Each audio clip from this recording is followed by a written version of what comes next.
નમસ્કાર મિત્રો, સ્વાગત છે તમારું અમારી YouTube ચેનલમાં। તો મિત્રો, જીએસઆરટીસી એટલે કે ગુજરાત રાજ્ય માર્ગ વાહન વ્યવહાર નિગમ દ્વારા અલગ અલગ પોસ્ટ પર ભરતીની જાહેરાત કરવામાં આવેલી છે। તો આ ભરતી વિશે આપણે તમામ માહિતી આજના વિડીયોમાં મેળવી લેશું। પરંતુ તે પહેલા વિડીયો ગમે તો લાઈક અને શેર કરી દેજો। ચેનલમાં નવા હોય તો ચેનલને સબસ્ક્રાઇબ કરી દેજો।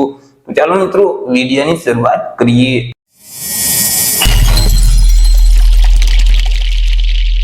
तो मित्रों, आज भर्ती है ते जीएसआरटीसी એટલે કે ગુજરાત રાજ્ય માર્ગ વાહન વ્યવહાર નિગમની પાલનપુર ખાતે જે વિભાગીય કચેરી આવેલી છે તેના દ્વારા આપવામાં આવેલી છે।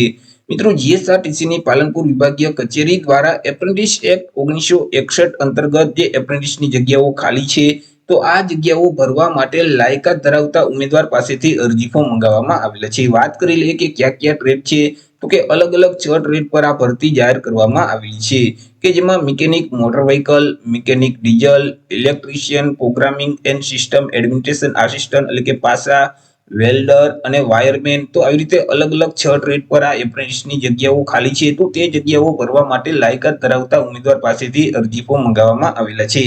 વાત કરી લઈએ એજ્યુકેશન ક્વોલિફિકેશન એટલે કે શૈક્ષણિક લાયકાત વિશે। तो मित्रों, અહીં ઉમેદવારોએ કોઈ પણ સરકાર માન્ય બોર્ડમાંથી ધોરણ 10 ની પરીક્ષા છે તે પાસ કરેલું જોઈએ। સાથે સાથે જે ટ્રેડમાં તમારે અરજી ફોર્મ ભરવું છે તે ટ્રેડ આઈટીઆઈ માંથી પાસ કરેલું હોવું જોઈએ। અરજી વિશે વાત કરીએ તો કે અહીં સૌથી પહેલા તો તમારે ઓનલાઈન રજીસ્ટ્રેશન છે તે કરવાનું રહેશે। ઓનલાઈન રજીસ્ટ્રેશન છે તે એપ્રેન્ટિસનું જે પોર્ટલ છે www.apprenticeshipindia.gov.in નામની જે વેબસાઈટ છે તે વેબસાઈટ ઉપર જઈ તમારે સૌથી પહેલા તો ઓનલાઈન રજીસ્ટ્રેશન કરવાનું રહેશે।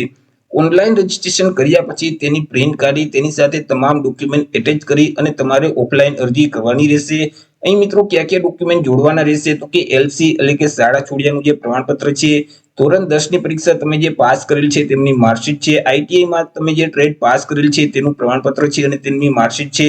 જો અનામત વર્ગમાં આવતા હોય તો જાતિનો દાખલો છે, ત્યાર પછી પોલીસનો દાખલો છે અને પાસપોર્ટ સાઇઝનો ફોટોગ્રાફ છે।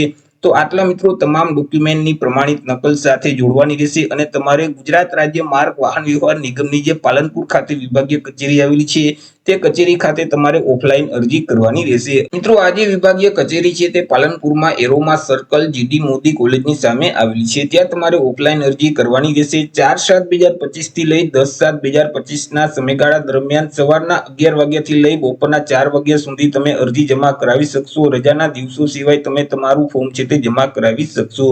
વાત કરી લઈએ પસંદગી વિશે કે ઉમેદવારની પસંદગી કેવી રીતે કરવામાં આવશે તો ઉમેદવારની જે પસંદગી છે તે એક ઇન્ટરવ્યુના આધારે કરવામાં આવશે। મિત્રો, અગાઉ કોઈ પણ ઉમેદવારોએ એપ્રેન્ટિસશિપ પૂર્ણ કરેલું હોય અથવા તો હાલ અત્યારે એપ્રેન્ટિસમાં તાલીમ લેતા હોય અથવા તો તાલીમ માટે ઓર્ડર મેળવેલું હોય તો તેવા ઉમેદવારોએ અરજી કરવાની રહેતી નથી। જો 10/7/2025 પછી કોઈ પણ ઉમેદવાર રૂબરૂ અથવા તો ટપાલ કે અન્ય માધ્યમથી અરજી ફોર્મ મોકલશે તો મિત્રો તેની અરજી છે તે માન્ય ગણવામાં નહીં આવે, તે અરજી સ્વીકારવામાં આવતી નથી। તો એ રીતે મિત્રો જીએસઆરટીસી ની જે પાલનપુર ખાતે વિભાગીય કચેરી આવેલી છે તો તેમાં જે એપ્રેન્ટિસની જગ્યાઓ ખાલી છે તો તે જગ્યાઓ ભરવા માટે લાયકાત ધરાવતા ઉમેદવાર પાસેથી અરજી ફોર્મ મંગાવવામાં આવેલા છે। તો આશા રાખું છું વિડીયો પસંદ પડ્યો હશે। વિડીયો પસંદ પડ્યો તો લાઈક અને શેર કરી દેજો। ચેનલમાં નવા હોય તો ચેનલને સબસ્ક્રાઇબ કરી દેજો। ફરી મળીશું એક નવા ટોપિક સાથે એક નવા વિડીયોમાં। ત્યાં સુધી જય હિન્દ, વંદે માતરમ।